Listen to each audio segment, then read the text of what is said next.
I was down in the boat shed this afternoon. So the other afternoon when I broke off, got to retire a few things. But I was tying one thing in particular. That I haven't had a chance to show y'all how we rig it, how we tie it up, what we put on, what we use, and why we use it. So let's head on here and tie this thing on.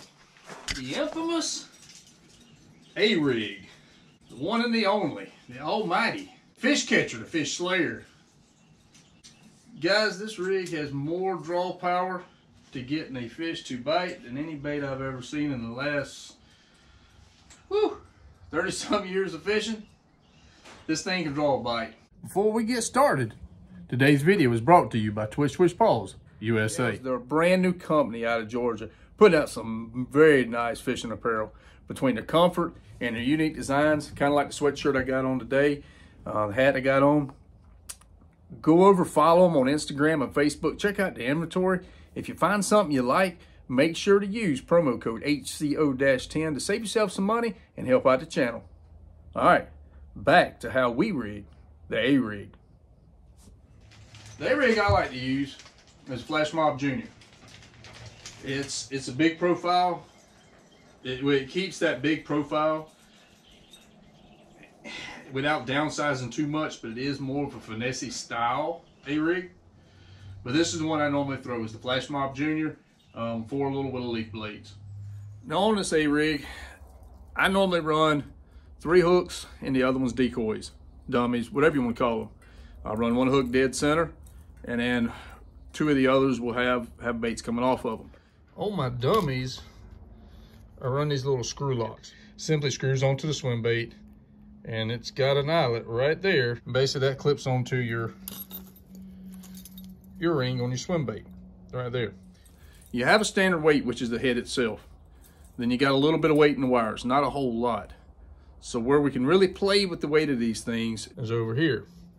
And I'll use a 1/16 ounce on all 3 hooks. Normally, I throw the little Kitech.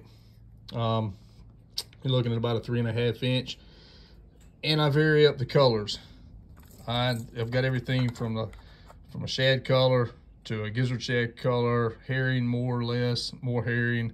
One quick tip in between the tip, when we're rigging this thing, and it's got tangled up.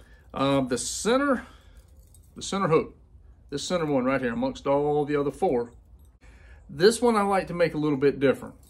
If I'm running 4 of these on between the dummies and the outside 2 hooks, I'll drop something like this in the center. Might go with a white. But that is my standard A-rig. I rig mine to fish shallow water. I go light heads and I go skinny baits. It allows me to get that perfect zone to where I can fish at shallow water in these ditches, around docks, around brush piles that are sticking up out of the water. Any place I can throw a spinnerbait, I've rigged this so I can throw this there. Just because the drawing power is that good. It is by far one of the best baits. You can almost call this thing cheating. But guys, if you got any questions, leave them down in the comment section below. I'll be more than glad to hit you back.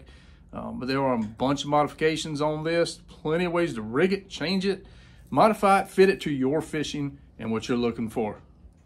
Well guys, till next time, hope this helps you a little bit on your Alabama rig, how you rig them, why you rig them the way you rig them. Hope it gives you a little insight, a little tip on that. But thanks for watching, and until next time, God bless, and we'll catch y'all on the next one.